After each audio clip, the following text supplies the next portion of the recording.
Miniature painting is largely a positive hobby where people tend to encourage each other, build each other up, and create a really great experience for everybody involved.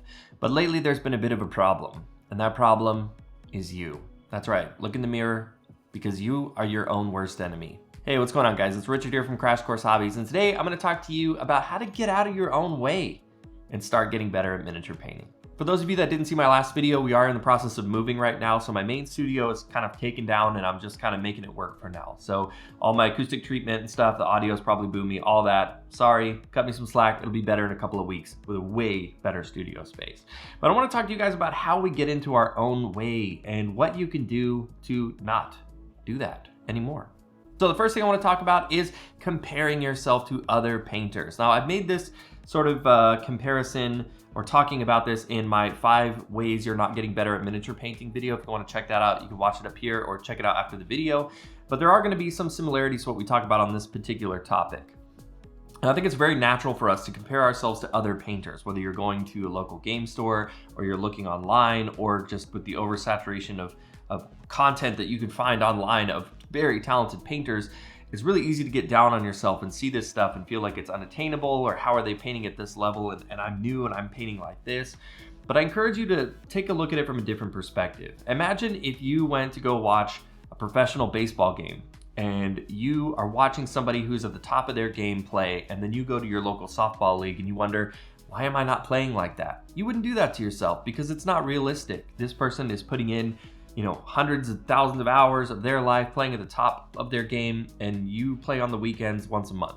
It's not the same. It's the same kind of thing going on here with your painting. Let's say you paint maybe once a weekend and you work on some stuff, or maybe a couple of days a week, and the painters that you idolize probably paint 8 hours a day, Monday through Friday, if not more. And they've been painting for 10 years, you've been painting for 6 months.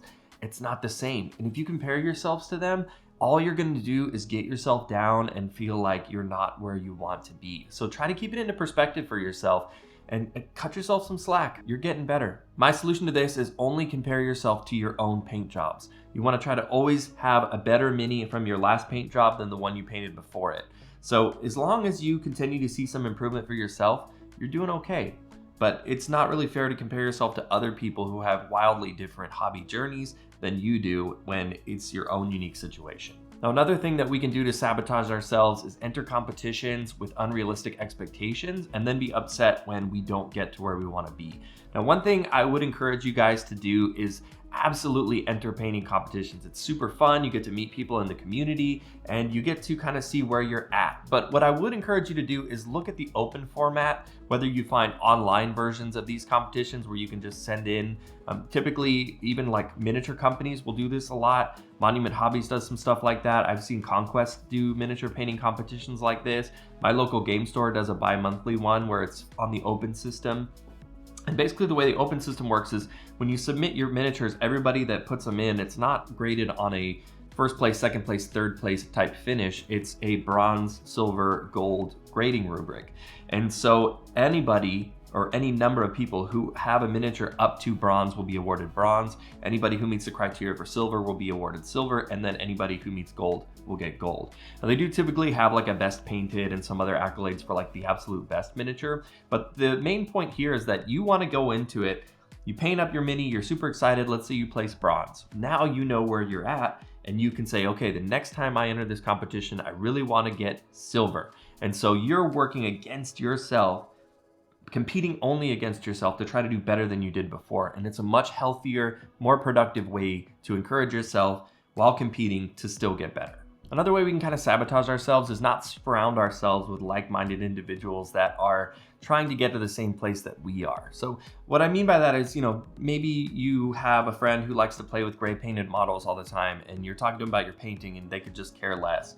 Well, I'm not saying don't be friends with that person. I'm more saying, find a community, whether it's on Discord or your local paint night community at your local game store, and make friends with these people. And you can share pictures of your work in progress back and forth. You guys can chat about things to motivate each other. This is the same kind of thing that like athletes will do or musicians will do, to where you guys are creating this snowball effect of motivation and support, to where you can ask questions about techniques. You can share what you're working on. They share what they're working on. You're getting each other excited. It's so much better and more productive than being kind of isolated in your hobby, and it's a really great way to grow as a group and prop each other up instead of just trying to go it alone. Painting a pointy stick. What? What's that? Less than 93% of people who are watching this channel are subscribed. What are you waiting for? I want to keep doing these stupid little skits. Another thing we can do to sabotage ourselves, and we do quite frequently, is not using the right equipment. It would be like trying to build a boat without boat. I don't know anything about building boats. I don't know why I use that example. It'd be like trying to build a house and only using a handheld screwdriver and a hammer. You could probably do it if you had a ton of time, but you're not using the right tools for the job. And it's the same kind of thing with miniature painting. You know, if you have brushes that are all frayed or not sharp tip, or you're using craft paints instead of real miniature paints, or you don't have a wet palette, or all these different things, you're handicapping yourself to getting better. Now, I don't think you need to go out and buy artist opus brushes spending $100 or the best miniature paints you can afford or anything like that. But you do still need appropriate tools to achieve a realistic result on your models. I do have a list down in the description of this video of a lot of my recommended stuff, some beginner paint sets, really great quality, cheap brushes that you can get a lot of them for under 10 bucks, stuff like that. So I highly encourage you to check that out.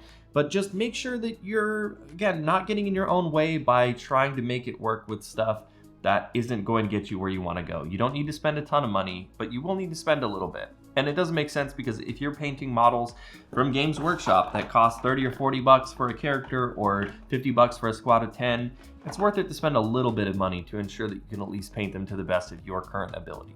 Another thing we do get in our own way is not focusing our hobby time on getting meaningful results. Now, I've mentioned before that I think one of the best things you can do to improve is to paint as much as possible. Paint whenever you get time. Yes, and that is good, because it'll inevitably get you better at brush control, get you better at whatever. But what I'm saying here is, when you sit down to paint and you're actively focusing on getting better, is have a goal in mind for each miniature you paint. So maybe sit down and say, okay, on this particular miniature that I'm gonna paint right now, I'm gonna work on being as clean with my brush control as possible. I'm not gonna get paint on any extra surfaces, try to reduce the amount of time that I have to go back and clean up stuff later. And maybe the next miniature you focus on having the smoothest blends you possibly can, or the sharpest edge highlights that you possibly can. And while you certainly could go into it with, you know, trying to paint one model with all these things in mind, I just think having some kind of clear goal as to why you need to paint better or what you're trying to achieve will help get you to where you want to be faster, because you're being more mindful of keeping these things at the forefront of your painting rather than just kind of sitting there and zoning out and slopping paint on the model. The last thing we do to get in our own way is lose sight of why we got into the hobby in the first place.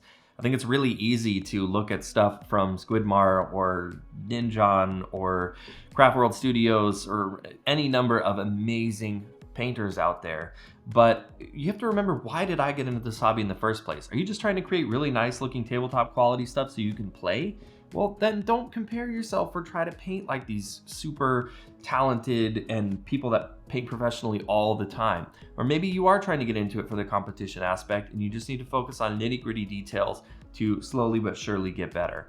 But if you just kind of look at it from outside of context and you're wondering, why does my speed painted Relic Blade Mini not look anything like a Darren Latham model that he spent 200 hours on? Well, you're not really making a realistic comparison, and all that's going to do is bog you down, make you feel bad about what you're doing, and not really do anything meaningful to help you out whatsoever. So try to keep it into perspective. Perspective is a healthy thing in pretty much all aspects of life, and miniature painting is no different. Anyways, guys, that's it for this one. Give yourself some slack and continue to paint and get better. Again, we're working on moving right now, so things are a bit in limbo, but I'm going to try to get as many videos out for you as I possibly can.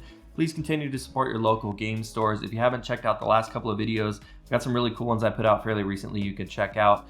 But as always, guys, thank you so much for watching, and I will see you in the next one.